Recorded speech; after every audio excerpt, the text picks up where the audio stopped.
Welcome to the Passive with Property podcast. I'm Dragan Dimovski. In this episode, we're thrilled to be joined by Helen Tarrant, an educator and buyer's agent with years of experience helping clients find and purchase commercial properties. Helen has built a reputation for her deep knowledge of the market, her strategic approach to property selection, and her commitment to helping clients achieve their investment goals. Today, we'll be diving into the pros and cons of buying commercial property and hearing from Helen on the important factors to consider when evaluating potential investments. Whether you're a seasoned investor or just getting started, you won't want to miss this conversation with one of the most respected names in the industry. So without further ado, let's welcome Helen Tarrant to the show. Welcome to the Passive with Property podcast, hosted by Dragan Dimovski. With over 2 decades of property investing, Dragan is a qualified property investment advisor and buyer's agent. We're committed to the education of both first-time and seasoned investors in property investment and wealth creation. The Passive with Property podcast is brought to you by the Buyers Agency Australia. Helen, welcome to the show. Thank you for coming on. Oh, always a pleasure to talk about property. Fantastic. So, Helen, you are a buyer's agent for commercial property. Company is called Unicorn. You're also a speaker mentor, and you've been investing in property yourself for almost 15 years. Is that correct?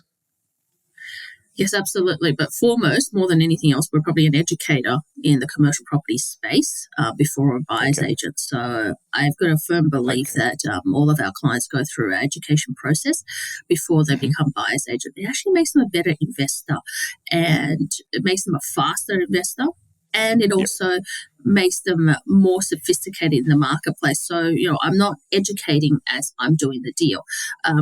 Commercial is very different from residential, where there's a lot of hidden stuff that comes out of it and during the DD process. And you're trying to educate a client at the same time as doing the deal. It's very hard, and they end up losing the deal because they're up against other very sophisticated investors who, I always say to our client, well, imagine that you're in the playing field and you're trying to get the deal, and someone like me comes in and we have the ability to turn something around with in-house legals, due diligence with 24 hours. We pick up a property, call the agent and go, hey, I'm Helen Tarrant.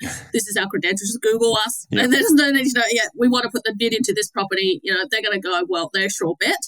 We're going to call our finance guy, we can call our DD guy and go, just go over this property, put the spreadsheet up. It's going to be done. Let's sign the contract. Here you go, kind of thing. Imagine you're up against something like us. You can't, right? Yep. You have to better be educated before you do the deal. Exactly. And look, the whole purpose of this podcast is all about education, and this is why we got you, the commercial expert. So can you tell us a little bit about your background and how you became a commercial property an agent and an educator? Yep. So I did my first, I bought a couple of residential properties. I bought 3 residential properties. I went to seminars and I read some books on residential investment when I first started. And this was, I'm from, I was born in China, came out here when I was 7, very much, working class family. My father never really made more than $50,000 a year in his lifetime, working for Coles as a baker. My mother sewed and does clothing manufacturing at home. So really, we just didn't have anything handed to us. It was sort of everything's from scratch. And really, for me, I implemented. For me, I'm a big implementer. So before I even finish a book, I start implementing already. I take the idea and I go, this is I think my team lives in fear of me reading another new book or another business stuff, because I wake up and I walk into the office and goes, this is what we're doing. And they're going, oh shit, we haven't even gone past the past thing that we're doing, right? So they kind of live in fear. Wow. And they always know when I haven't slept, because there's we have a group chat and there's messages from me for 4 a.m. And they're like, oh, and there'll be property posts. I saw this and I'm emailing someone, can you check if this can be repurposed? Can you check what we can do on this one? And they know I haven't slept because I've just spent all night looking at online and all these property deals. So I think this is sort of how, being Asian and I guess, you coming from an ethnic background, like it's very much with a family, it's like touch, feel, brick and mortar, right? Over a stocks or shares or equity. Like they don't understand that. They're just going, can you see it? Can you feel it? What can you do with it, right? That's right. That's where the passion is for property, right? So I thought that you will get always, you build the passive income and everything else. And I think that one of the things that happened, and this will probably happen to a lot of the listeners, is that the serviceability thing comes into play. Then we start thinking, well, what else happens when, what can you do when you've got serviceability, because you can't move very fast. And incidentally, because I was also, moving into my own business, transitioning into beauty therapy, that I realized that, look, a commercial, you can get a lot more cash flow. It can be, can be secure if you choose the right tenant. It's all about the tenant selection, the location, the fundamentals of the deal, right? And that's where people have to understand the fundamentals of the deal, and that comes from the education. Fundamentals of the deal can't change. Everything else can build upon it, but fundamentals don't change. And you've got to know your fundamentals. So, and I just honed in the skill set by doing a lot of deals, and I didn't even there was just no one in the market that did commercial property to the breadth and depth that we did it. And by 2016, being an investor myself, I realized that, look, there's this gap that people should be taught on how to invest in commercial property. I never thought I'll be a buyer's agent. Always thought I was going to get on stage and teach people how to invest in commercial property. And then after 12 months of doing it, my clients actually came to me and said, look, I just can't, we love your education. We try to implement it, but then we get stuck somewhere and we'd never go anywhere. So can you actually then find us a property? And I wasn't even sure about that. I was just like, look, I'm not really sure. Let me give it a go. I can't promise anything. So I sort of took a batch of clients, I think about 7 of them, and said, look, I'm going to try and find you property that are specific to you, and went through that process. And, they still have the property today. And that was back in 2017. Awesome. And a lot of them have gone from there to, 3rd, 4th properties. So it's kind of at this point that I go, well, I'm actually really good at this stuff. I can actually do this. So that's where it came about. Yes. So some of the time, exactly that, even though education is very important and you learn a lot on how to do things and what to do, sometimes you just don't have the time to implement that. And this is why, a buyer's agent like yourself is perfect to come in and do that extra step. Well, I think, like one buyer's agent to another with what you do, I think that the market took a while to understand what is it that we did, right? And I think, I was around when buyer's agency never was a thing, right? And I did it for my client because it was an on-flowing, almost like an upgrade to the education that they have, right? That they can choose for me to help them, or they can go out and find their own law system. And I think by default, we grew from that because then they got friends, family, and it wasn't really until after COVID we started marketing this because, and that may be our mistake, because if we marketed a lot more for sooner, we could have dominated the market, but we just never needed to because our clients would bring referrals and they would repeat continuously on. And then we thought, okay, well, we can probably grow a team. But I think the market in the last 2 years have really seen value in a buyer's agent. And I think you yourself have seen that people now realize they are time poor, that they can't research all the areas around Australia, that they need to go and see an expert, someone who lives and breathes this stuff, right? And get that advice and get that guidance. And especially for people who are trying to grow and just not ad hoc buying 1 or 2 deals, right? So, and I think that in the industry is still young, and I think in a couple of years' time, we're going to define our space, right? The buyer's agents are going to define our space, and it will come to a point where it almost becomes a norm for people to seek a buyer's agent if they want to invest in property. Yep, definitely. I totally agree. And there are many benefits of having a buyer's agent, and some of them is, the networking with the selling agents and knowing exactly what to look for that someone that's, inexperienced can pick out. Definitely. Yeah, and also I think it's the off-market deals. I mean, I'm sure you get the call. We get the call. I mean, I don't even use, our clients sort of, at webinars when we do presentations, they go, oh, what kind of website do you use? Do you use the Real Commercials of the world or the Commercial Ready? And I don't anymore because I don't actually use any websites. I mean, if I'm standing in line and I'm not going to scroll through Facebook, I'm going to throw like Real Commercial Ready. But and all my team does that because I don't have time.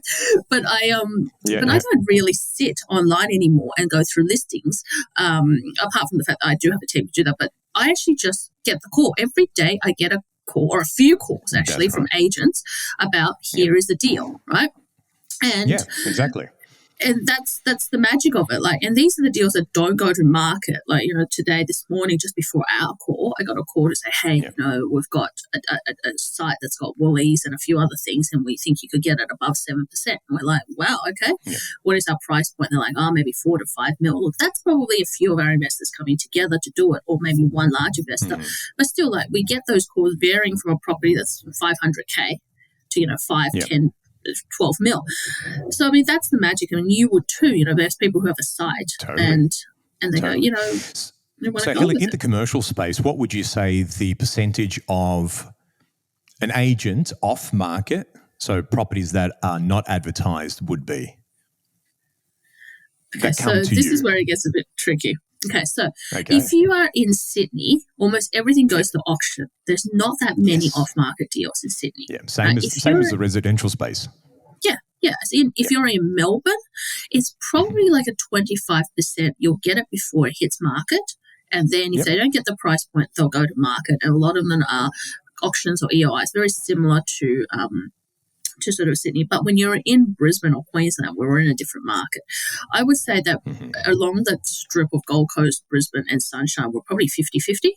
And then when you get into regional, where we're in areas like Bundaberg and Townsville and Cairns, like in a town like Bundaberg and in Townsville, we're like the largest player in that town, and we know all the agents. We know what tenants are tracking from one property to another because they're moving from one of our other clients to another one, and the agent's putting another one in there. Like, the agents don't even call our clients anymore. They just call us. So, by the way, there's this movement, right, of happening, like, and we've got this new incoming tenant. And for them, by the time the property's already on the market, they've already got a buyer. They're putting it on the market so they can get leads, and they've already got a buyer in the back end. Yeah. Yes. Okay. So the percentage is pretty much very similar to what the residential space is. Okay. Good to know. So let me ask you, what are some of the advantages of owning a commercial property investment in comparison to other assets?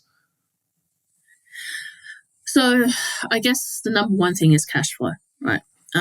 Cash flow. I think that in this current market, where even we see interest rates at 6% and maybe trending upwards, you can still get properties between 6 to 8% yield. So if you want to be in a metro city and that's secure for you, you can still get 6%, which means that you're still clearing some money to cover off the money you've put in terms of a deposit. If you want to be in regional, we're looking at 7%. And it was a 7%, even with 100% borrowings, you're clearing $10K on $1 million, on $10K on every mil for passive income. If you're in smaller regional, and these are your Ayrs, your Bowens, your Portlands, and your maybe if you're in Sydney, further inland from Wagga, so your smaller towns like maybe like heading towards Armidale and things like that, you are going to be able to still clear cash flow, and that's important for a lot of people because they're trying to support their residential portfolio, which have gone from neutral to potentially negative. So they're trying to support that. And I think what the game in this market now, right, is the person who can hold on to the most amount of assets on the other end wins, right?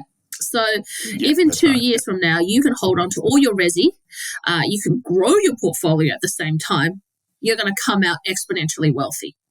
And so it's about how to actually structure your portfolio.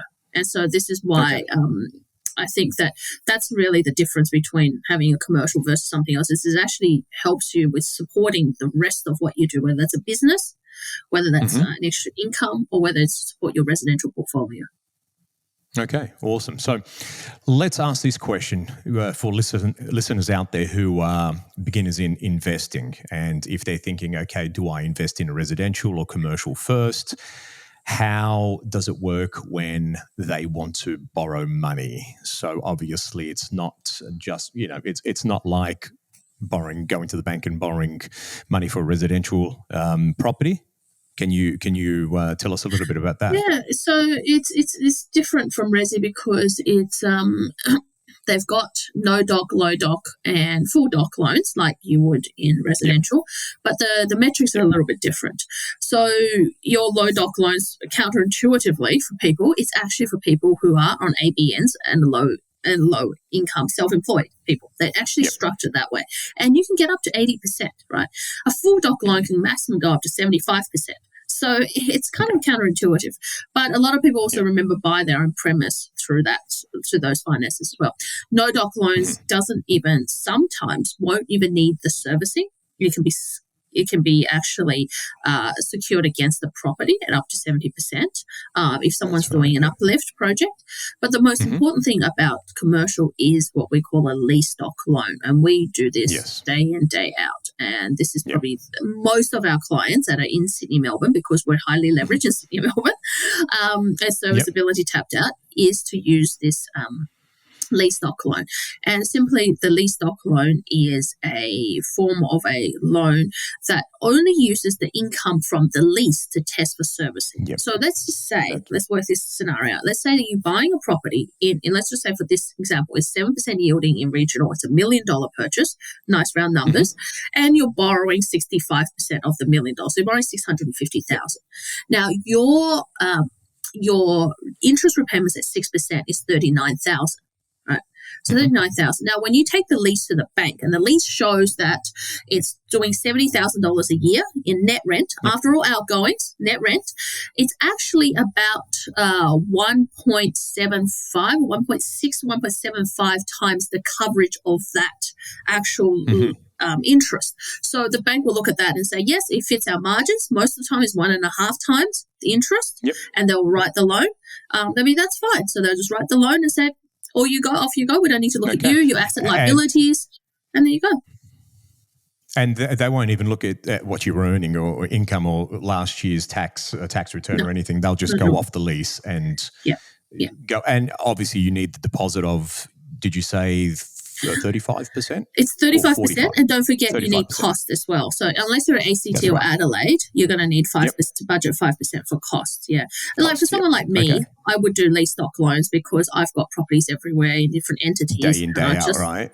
And I just don't have my accounting is terrible that I don't have time to submit all of that. So I just basically go, here's a lease stock loan, here's a deposit, let's just write and go. Are you stressed out not knowing where to find distressed, off-market, high cash flow properties in high-growth areas? What about the best strategy to build a wealth-generating portfolio? Look no further. Dragan Domovsky can help. With 20 years of experience as a property investor, Dragan is a qualified property investment advisor and expert buyer's agent, so he knows how to find the best deals and negotiate for his clients. And right now, he's offering a free 45-minute strategy session to get you started, normally worth $500. Text the code PWP along with your name and email address to 0405 105 074 now to take advantage of this offer. Don't wait. Take control of your financial future today. That number again, 0405 105 074. You're listening to the Passive with Property podcast, hosted by Dragan Domovsky. To ensure you don't miss out on valuable investing tips and information, subscribe today. Okay, so for listeners out there, they're probably asking the question, okay, sounds great. Is there a limit? I mean, if I have this deposit constantly going, can I eventually purchase 10, properties ongoing? and just keep going. As long as you have a deposit, you can keep going. And look, there's no limit, because when we do a syndicated deal, what we call an investor pod with our clients, and I guess this is probably, I'll send you an invite to come and join and see one of these. We are actually, the way that this latest one that we're doing is a 12 mil property. Right, so we're syndicating 16 clients, roughly around 16 clients to buy. They're in a unit trust structure, and it's a lease stock loan. Right? The bank will give you a little less because we have so multitude of investors. So that is 60% on this, but it's non-recourse. You don't have to give a director's guarantee. It's basically secured against the property. There's enough income out of the property to service the debt, and the investors each just put in the deposit. Okay, fantastic. That's pretty good. So, so can we get into the risks of purchasing an investment commercial property? Yeah. Okay. The biggest risk you've got to remember in commercial property is that anything that you're doing in commercial as opposed to residential is going to cost you an extra zero on the end. Right? Okay. So a pure example is I recently bought a house with my parents, and my broker said to me, "Oh, you need to pay for the valuation." And I said, "That's fine, because we pay for valuations in commercial all the time." And I said, "How much is it?" And she was like, "Oh, it's $495." And I was like, that's fine to charge my car, because we're used to $4,950 for a commercial purchase, right? Yeah. Like on this 12 mil deal, I'll be surprised if it comes in less than $8,000, right? So we're used to dealing with an extra zero, right? So, I go in recently, we're looking at a space for one of our staff members relocating into Sydney, and they wouldn't renovate the kitchen. I was just looking at the kitchen, how much, and they go, about $3,000 to renovate the kitchen. I'm like, for us, it's like if we put a kitchen in a commercial space, it's $30,000 going upwards, right? So everything. Yeah. It actually extra zero at the end of it, and so we're used to dealing with much larger numbers of thousands rather than hundreds. And you've got to remember that if you make a mistake in commercial, it's an extra zero on the end of it. Wow. So you get it wrong, it's not 1,000, it's 10,000, right?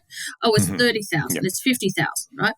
So I think the thing is that's why you need to invest in the education. That's why we're so strong about people, doing the education, or at least reading my book. So I will send you a copy of the book, Dragon. But also I'll provide a link so that people can get a hand on the down book. Below. Yep, no problem. Order it, because the thing is, the education is what's going to stop you making that extra mistake. That's going to cost you tens of thousands of dollars. And I said that's also the value of the buyer's agent, is that it's going to cost you that as well. So it's going to save you that as well. So often when they engage a buyer's agent, like a lot of people think, oh, we can do it ourselves. And I'm sure you have that same with what people think. And I think that's a mistaken mentality, because we do negotiate for our clients. We take that, and I'm sure you're the same. We're aligned in that same idea that we're going to bat for our clients. We negotiate everything. We do the best of our abilities on every single deal. It's a moment in time. Like, we can't guarantee with a crystal ball that tomorrow the tenant is going to leave, or we can't guarantee that, or in your case, that the capital growth is going to go next year. These are all crystal ball, but the best of our guesstimate, right? We try to minimize the mistakes. And I always say to all of my clients is eyes wide open, right? I'm not telling you to buy or not buy a property, but what I'm going to tell you is the facts of the property and where I think this property is going to trend and where the market is going to go. So and I've said to some clients, don't buy the property, because you're going to need a new roof in the next 2 years, and it's going to cost you $100,000. And they've still bought the property. So go figure, right? What would I know? But I've said to some clients that, look, this is not a deal breaker. And for them, it was too much for them to walk away. So everyone varies. And you just got to know that the reason you would engage a buyer's agent is to minimize your risk. And the risk you can't get rid of risk altogether, because that's investment, right? You can't get rid of risk altogether.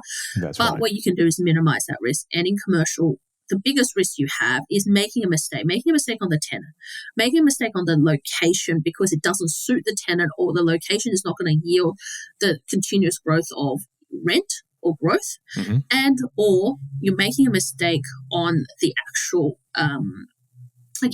the lease terms and the actual all of everything to do with surrounding the fundamentals of the property. Right. So the tenancy is obviously important, but sometimes the tenant just does not suit the premise. They just doesn't work. So later on, eventually they're going to leave. Sometimes, you pick a location and you've done it yourself and you just go, well, it's really great. It looked really great. But when someone who's professional looked at it and went, why would you buy that? Right? Why would you buy that property? Because it's got access issues, and they didn't consider this. It didn't have a grease trap or it didn't have, all of this stuff. And we would consider that because it's very tenant specific. And then, of course, sometimes some leases are drafted. Like we've seen leases all across Australia, and we literally deals with thousands of leases, and some leases are just drafted terribly. And one of the big things about this is that every time you go into a new town or a new city, you get screwed over. That's just what happens. Yep. Like when I first went into Rocky and I bought my first property in Rocky, I got screwed over. I had one of the worst leases there, and it's just sort of, but. Yeah, that's what you learn. Like, you don't want to do that. You don't want it to be the only property you buy that you get screwed over every time you go to a new town. And that's right. Yeah, you get and that's why you engage a professional. That's right. That's right. A lot of people do think, oh my God, is that how much a buyer's agent costs? But once they actually go through the journey, and you tell them what's wrong with this property, and they think it's a good deal. And then you show them another one and how much of a discount they can possibly get, or you do get them for it, then they sit back and go, wow, okay, it's good we used one. Next. What's next? Yeah. But, okay, can you provide some examples of successful commercial property investments and sort of what made them successful? Yeah, so, it could be a client or yours. A variety of them. So I guess what most people want to know is, how do you make something successful in commercial? I think it's good to great. It's the analogy of good to great is that you don't look for the perfect commercial property, which everyone is mistaken to do in this market. When they go out themselves, they go and find the perfect commercial property. The problem is you pay for it in returns and the price, right? So you would go to an auction, or you go to get a brand name tenant, like you want a Woolies, you want a BWS, you want a Coles, you want a Liquorland, you want a childcare centre. Great, they're yielding 3 to 4%. That's fabulous. You're not making any money out of it. So most people are attracted by that. The perfection of the property, the search for perfection in the commercial space is so strong that people are going to pay above market for this stuff, right? Yeah. And this is where we kind of come back to it, is that we look for properties that are imperfect, and we're straight up with our client. The property you're going to get is going to be a high yield, but it's not going to be perfect. But what we will do is teach you to make that property from good to great, because the fundamentals of property still exist, from good to great in the time you own it. So by the time you own it, it's a good yielding producing property. It's going to produce you the cash flow. It's going to give you the growth, and it's going to allow you to continue to buy, right? But you also have to understand this might be a 12-month process. For some people, it's a 2-year or 3-year process if they're tweaking different things in the process. And I think that is really the understanding. And all of our successes have come from that. Like, I bought a childcare centre in Townsville in settled in 21, December 21. And it was, and at the time I thought, this is a great little childcare centre. I should have given it to our client.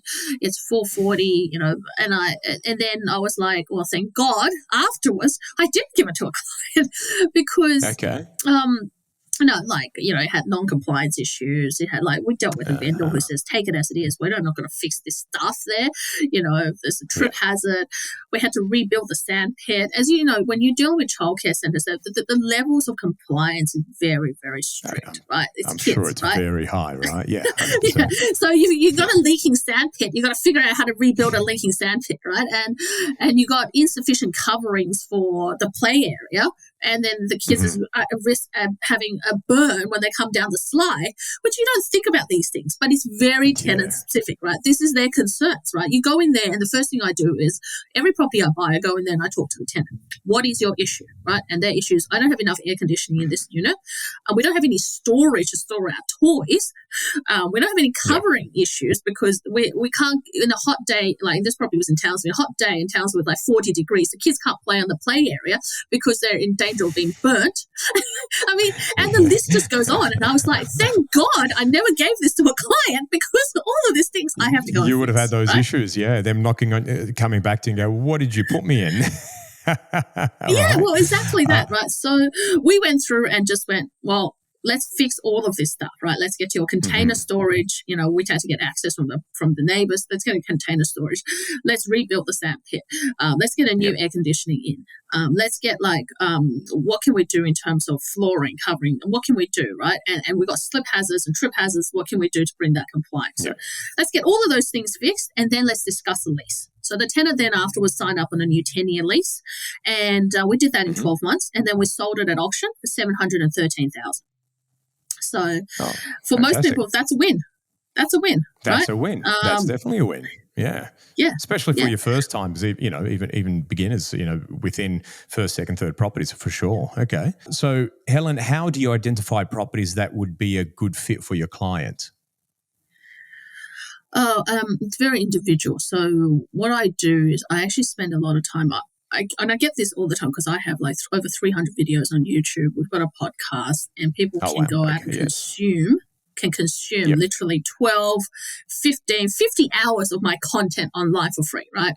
And people, I become the voice in their head, and they email us after they've consumed like 10 YouTube videos, and they go, really love it, this is what I need. And they give us a breakdown of what they need. And they go, can you find me that property? And I said, no, what I need to is have this conversation with you and work out whether you actually need that property. So I never go and find a property for a client until I've done an in-depth strategy session. So they come on board with us as a client. We go through all of their pieces, right? So they basically say, here's a dump of where my resi is, where my super is, what I'm working, my hobbies, what I have invested, where I want to go in 5, 10, 7, years, and these are what I want to incorporate in those times. And what I do is I start moving the pieces around. I start look at this and I say, hey, this is not financial advice or anything, but this is how I would do it. Because what I find is most people, when they get to their 40s, have accumulated some assets, but they've now have things everywhere. And they can't see through the murky waters whether they should be doing what their next strategy is and how they can get to retirement in 10 years. And this has been something I've been really good at, is being able to look at all the pieces and says, if you move this and you pull that money from here, if you sell this and buy this. And a lot of times I've actually even said to some of our clients, look, you're going to do a commercial here, then you need to go and do a resi. You need to do a resi because you need a quick in and out, and you need to bulk up that deposit and go again. Right. So I'm not against residential. It's that it's got to be an overall strategy to work going forward. And I'm a strong believer that they work together to build a stronger portfolio for the client.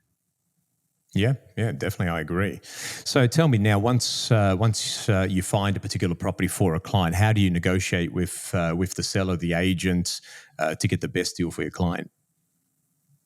So once we go through the in-depth strategy, we start building out a profile. So we send the client some samples. They go, yep, we really like the sample. We're going to work with this. So we now know this is what they're looking for. And for some of them, it might be a metro. For some of them, maybe regional. Some of them might be fringe, multi-tenant, whatever it is. So we define a criteria. It's broad enough for us to search, and narrow enough for us to niche down to their individual needs. And say we find a property, and this is maybe from a phone call from an agent, this may be us finding it online, or it may be from a newsletter, or it may be just through our contacts. Sometimes we know vendors directly or developers directly, and they'll give us a property. Now, from there, what we do is we look at whether the fundamentals of that property exists. So, like recently, and this is another example we got, and this is how crazy the market is. We were anticipating that the market somewhere like in Townsville, which we deal a lot in, would open at 7% with the interest rate being at 6%. They opened at a 6% yielding industrial property. That was one of the first very few property was sent to me in February. And I said to the agent, this is very ambitious, $1.25 million. $70,000 in net rent. This is very ambitious for Townsville. Right? He goes, oh yeah, it's pretty ambitious for the vendor, but, that's where he wants to be. And I said, well, how close can we get to 7? Because I'm not taking a 6% yielding property to my client when the interest rate's at 6%. Now, if this was Melbourne or Sydney or Brisbane, I would absolutely do it at 6% because they recognise the value, but not in Townsville, right? And he said, well, you might get it at 6.25, you got to try, or 6.5. And I was just like, that deal for me is not even worth, presenting it to a client, right? And sometimes the client thinks we're not working for them, but I've looked at that property. I've had a conversation with the agent, and I'm not going to take that to the client. It's not because I didn't see a property. It's just plain stupid for me to take it to them, right? Because they're going to think I'm not credible because I'm taking this. But then sometimes I have to send this to the client and say, look, it's not like I'm not working, but I just want to send to you what's been sent to me and telling you that I've rejected this property already. And we go through this process. Sometimes, we would say, yes, you can get it to 7 and we'll get it close enough and then we'll present the deal because we've got the parameters of what they're willing to accept, right? And with this particular property, someone, and he said, another buyer's agent out of town has offered, a 1.23 on a 1.25 property. And I'm like, they must be mad. Like, they would do that as a negotiation. Anyway, I said, don't worry about it. We'll pick it up when it falls through our finance. Don't worry. Ready to snap when it falls, when it falls, because we found that there's certain properties where we can't get at the first round, but in the second round, we're able to renegotiate lower and more correct price. That's right. Anyway. When it comes to resi, what I do, I'm a big fan of properties falling through on finance, is because the vendor, the sellers, have waited such a long time that they become desperate when it falls through because it's been a waiting period. And then they go, okay, great, we have to go through the whole process all over again. And this is where we come in and say, okay, we've got someone ready to go. Here's the price. That's that. Yeah, absolutely. I think that's very smart. And I totally agree. Sometimes it's a patience thing. You have to actually wait. And I'm not patient, but I know that certain property deals you have to be. And that's how we sort of go with our client. We always try to set up the initial, we're not going to take a property that's not going to fit their criteria and say to a client, let's negotiate on it, because we just end up with disappointment, right? Yeah, let's definitely get it into a realistic realm. And then we go, okay, we're now ready to do the final 10% of negotiation, and we involve our client in that process. Because sometimes I can tell you that, 50% of properties we negotiate on falls over because someone else has come in at a much higher price and not willing to do. Someone's come through and said, hey, they've got a cash contract and we're not able to fulfill that. So there's certain things that we just know that we're not able to, but so we're not going to put our clients into that position where they tried, they get their hopes up and then they get disappointed. Of course. Now, Helen, explain to the listeners on how equity grows within commercial property, because it is different from residential. Yeah. So this again comes down to the fundamentals, and this is why education again comes really important. So commercial property actually has capital growth in two folds, and most people don't understand that. In my book, I actually detail how it works. But commercial property, the reason it has two folds is because it has rental growth and it has market growth. Now, you can have one without the other and still have growth in your property. But when you have both, that's when, you shoot the stars out, right? You have exponential growth. So when you have market growth, is what we have in residential, is when everybody pushes the price up and the returns come down because people are expecting the market to heat up and grow. So that's exactly the same as residential. So if you invest in residential, you understand how capital growth works that way. The other thing that happens is that in a flat market, rents still continue to go up in the commercial space because it's tied to the lease. And so some people, that's a CPI increase per year, a 3, 4 or 5% rental increase per year. So what does that equate to is that that's almost a guaranteed capital growth on the back end of your property. So in a flat market where, say, everybody's buying into a place like let's say 7% or 6%, that 6 and 7% stays put in the flat market. So next year it'll still be 6%, the year after it'll still be 6%. But what changes is your rents go up. right? So if your rent goes up from, say, $70,000 by, say, 4%, which is quite common at the moment because CPI is so high, a lot of tenants are going there to fix their rate at 4%. It's an extra $2,800 on your rent. So year one is 70, year two 72,800. But the rate, the yield, which is the cap rate in the market, which is the returns in the market, hasn't changed. Still 7% because we're in a flat market. But now your property is worth $1,040,000 as opposed to $1 million last year because, of the rental increase. And you can see that $40K actually equivalent to 4%. So whatever you're getting in a rental increase in the lease in commercial guarantees you that capital growth on the back end. So, and that's before market happens, right? So if market, compresses a little bit, which can happen. So let's say that this time, in Townsville, instead of being 7, it opened at 6.5 and it was 7 last year.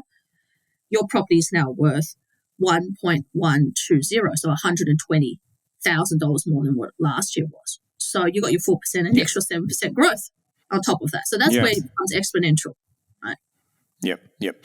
Also, I guess going back to something else that I should have touched on earlier is also the benefits of your tenants paying expenses and outgoings.